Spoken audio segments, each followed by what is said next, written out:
Biar betik. Hampa tahu tak pasal raja segala penguin? Bukan raja pada pangkat lah, tapi spesies penguin terbesar di dunia. Ini ialah emperor penguin. Kalau dalam bahasa Malaysia tu penguin maharaja lah. Nama saintifik dia Aptenodytes forsteri. Emperor penguin ni besar weh. Hak jantan tu boleh capai tinggi sampai 130 cm.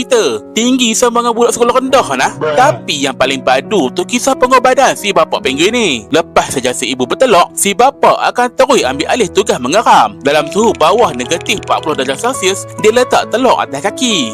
Tutup dengan lipatan kulit supaya tak sentuh ais. Si bapa berdiri, tak makan, tak minum, setia menjaga sampai telur tu menetas. Kadang-kadang sampai 4 bulan dia berpuasa. Si ibu pula merantau jauh ke laut untuk cari makan. Berbulan weh. Bila dia balik tu, anak pun dah menetas. Lepas si ibu take over jaga anak, barulah si bapa boleh turun ke laut. Baru dia boleh berbuka.